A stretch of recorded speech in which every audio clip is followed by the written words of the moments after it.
Today, I will be presenting with Dr. Lori Swinney. She's one of the instructional designers in the LAIC. And then we have Holly DeVries. Hopefully I said your last name right, Holly. And then Amy Tichy. I think Tichy. It's Tichy. That's all right. I'm sorry, Amy, out of all this, I should have prepared. And they are both graduate students over in Odell. So welcome, everybody. Just to give you kind of a brief background, the certificate courses that we'll be showing you today was a part of the CARES money that came from the state. They were awarded money in the fall.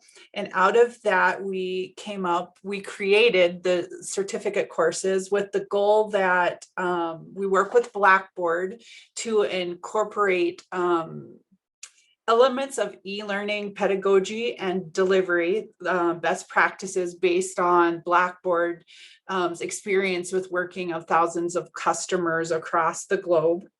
The courses are really there to empower faculty to discover and identify the user experience and interact with these courses, pinpoint learner pathways, ensure opportunities for both formative and summative assessment.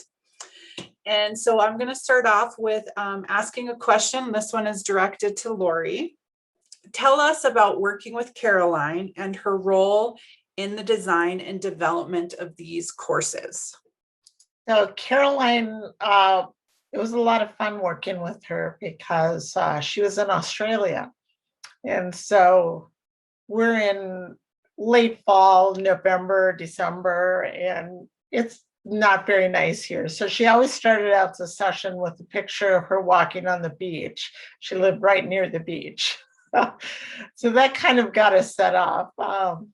She was just an amazing expert. I think at Blackboard, they refer her title as a strategist, instructional designer. She does presentations and creates these kind of courses throughout the globe, working with different institutions.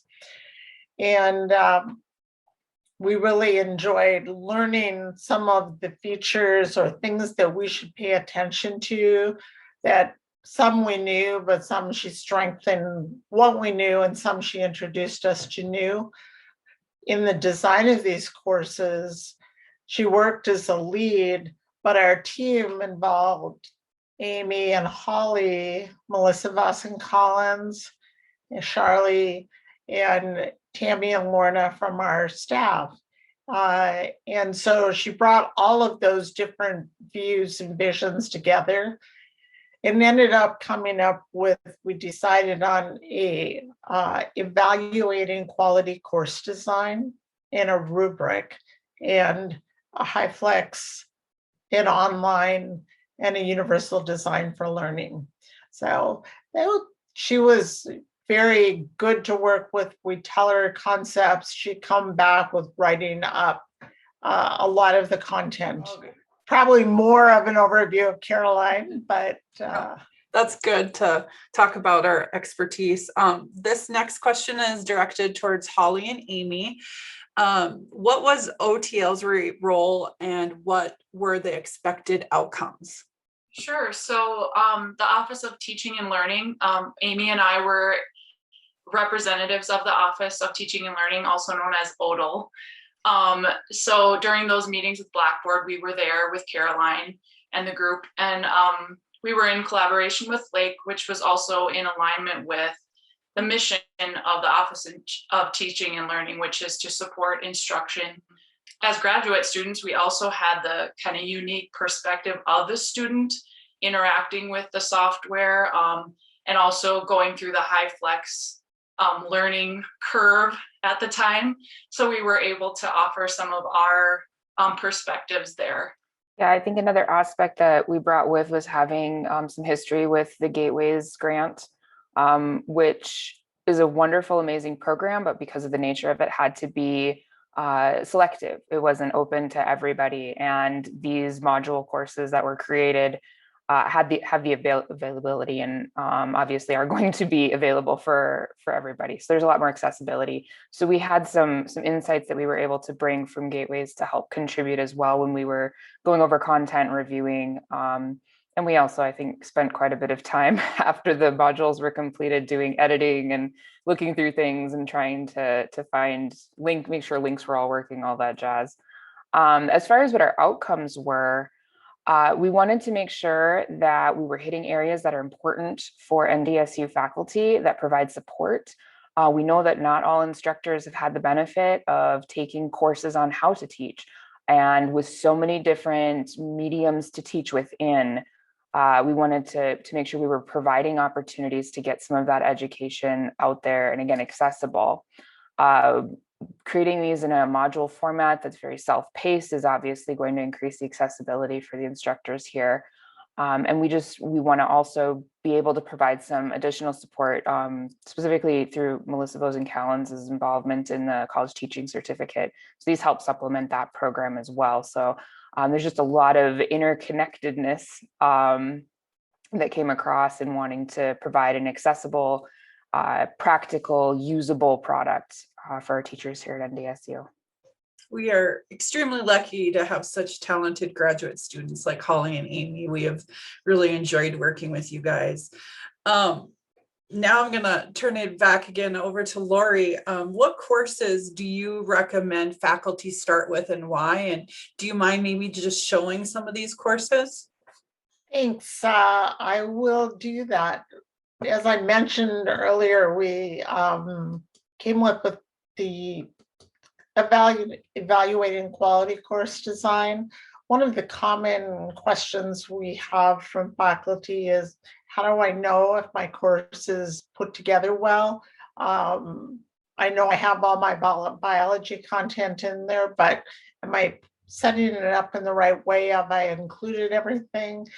And we're really good at coming up with checklists, like end of semester checklist and beginning of semester checklist. Well, this is basically a whole course checklist about how do you decide whether this course is a quality course.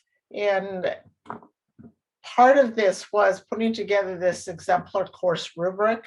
So this is the faculty certificate course on evaluating quality course design. They're all designed in a similar way, with the menu in this way, trying to keep it as clean and short as possible. And this is from the input of our committee, in addition to Caroline with her advice and guiding us along the way.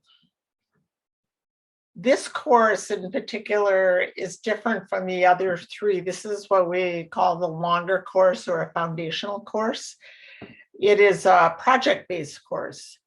So you actually take a course that you have or a course you're going to design, and that you work through using that, learning how to design the course and evaluating it as you go along and submitting that.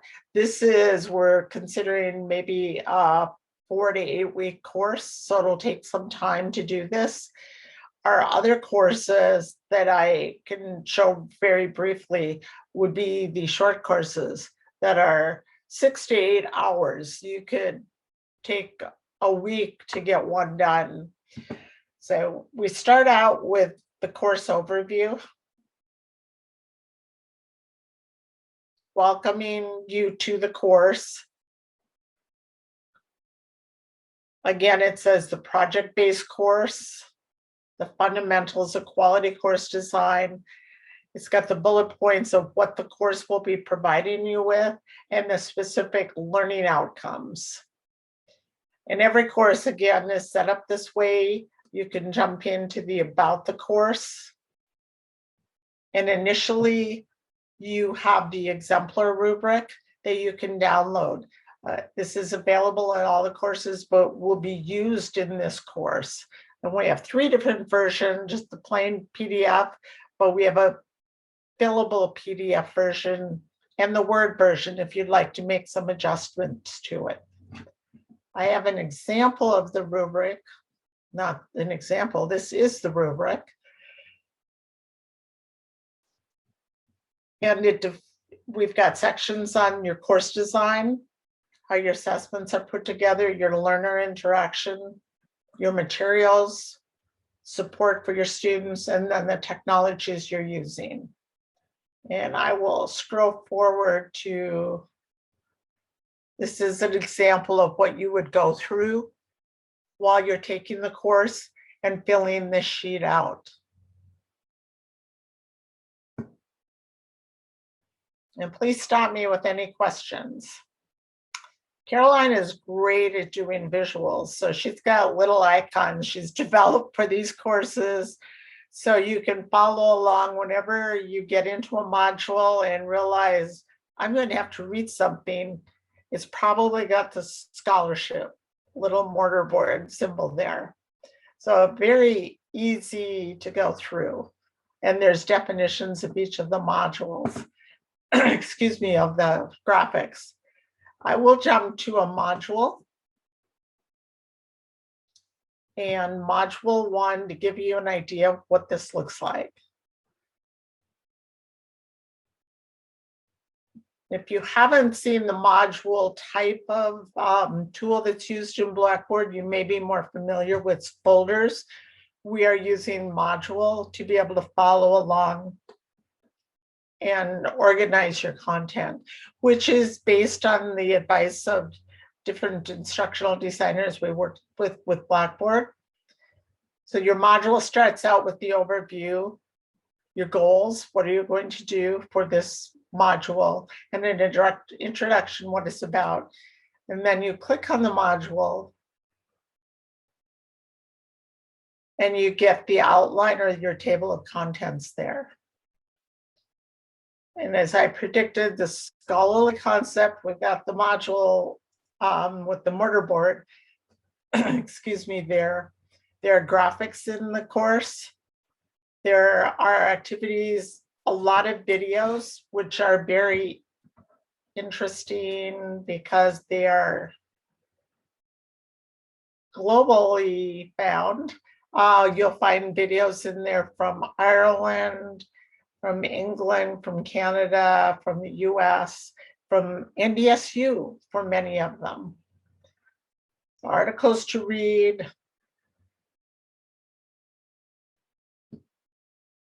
And follows all the instructional design concepts. And in the courses, this one is an activity. So this would be working on your rubric. There are for each course, either 1 or 2 quizzes. In this one, you can see module 1 lesson quiz. And so there is one in this. But mainly it is about, I'll click on the assessment over here. Mainly the course is about reading things, thinking about things, and reflecting. And that is the Scholarship to Practice blog that we'll have in each one of the courses. In this course, there'll be much more writing with it, that you read an article and we'll have 3 or 4 different points to think about with the article and reflect on it.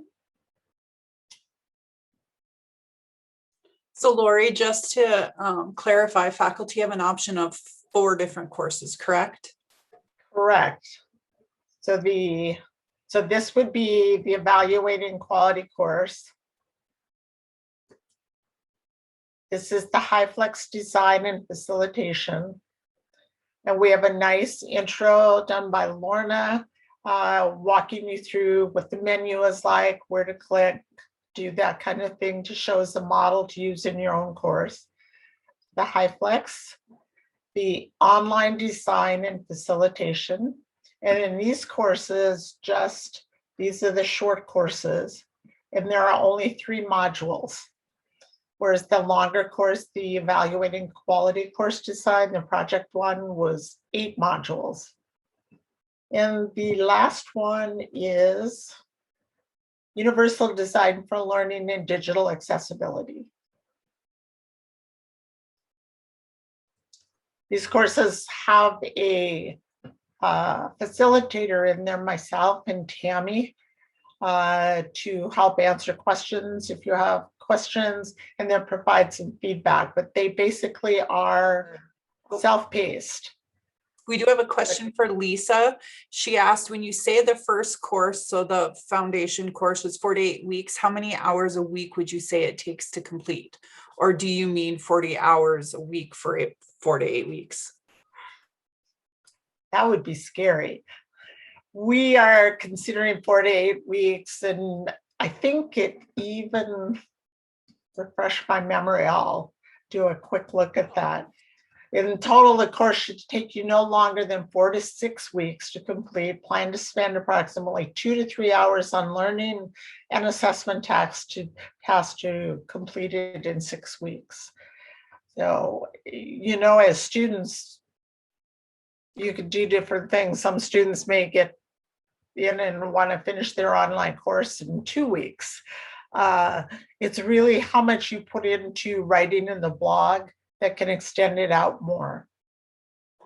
And currently we're in the middle of our pilot project right now, but when do we think that this could be open to faculty? Are we still going to accept participants if they want to sign up now, or are we going to wait until the fall?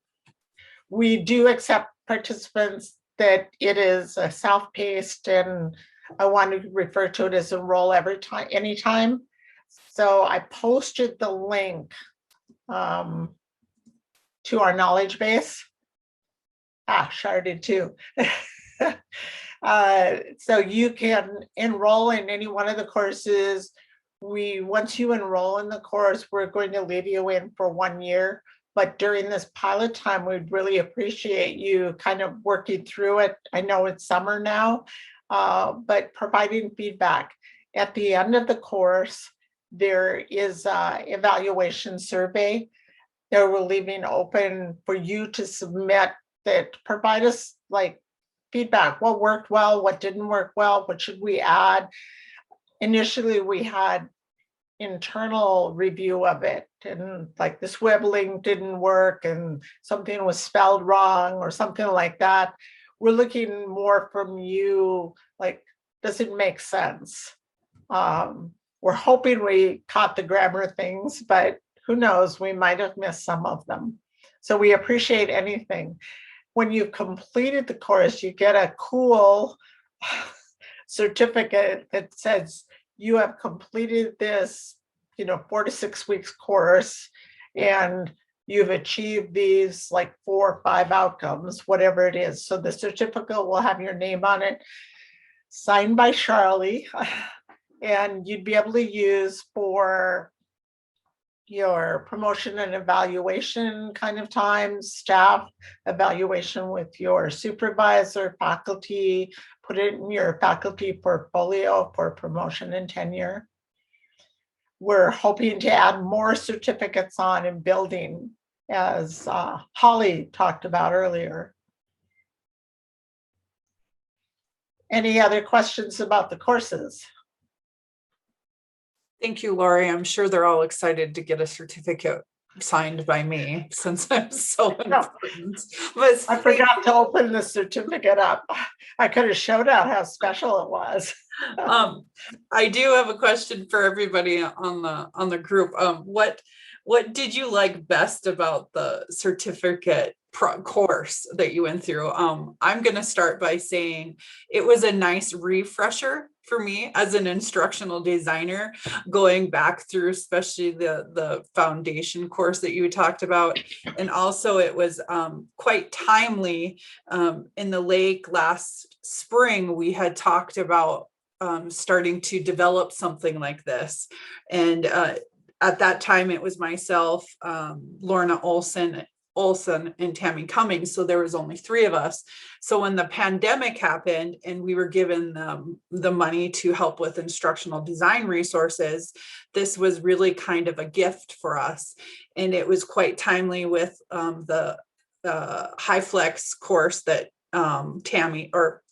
that Lori had talked about, that even though we transition out of the pandemic and HyFlex, that there's still ways that you can use some of those strategies and the technology that we use. So it was really good for me as an instructional designer to help create and go through those different courses and kind of refresh my memory and skills. So that was some of my favorite parts. Amy and Holly, what did you guys like about the course? I'm sure you loved going in and doing all the edits. I just absolutely love editing something to death. And then finding out I missed something, because that's great. No, I think I probably revealed what I appreciate the most about it when I was talking earlier, but the fact that it's accessible, that it's self-paced, that instructors can work this in where they need to, and it will hopefully help enhance what they're doing or give them a little bit more direction, especially those that haven't had the chance to do a lot of learning about teaching. And specifically, I mean, I think most of my focus and time was spent on the online and the HyFlex modules, like editing those. Those were two that I spent a lot of time with. And those areas are definitely ones that, you know, we try to provide as much education on, well, the online prior to COVID, more so than the HyFlex, but that, you know, we've tried to provide as much education out of Odal that we could. And so having another avenue and place to direct folks to be able to do some learning, it makes my heart happy, because I think that's very important support that can oftentimes get overlooked, and I'm glad we're not overlooking it.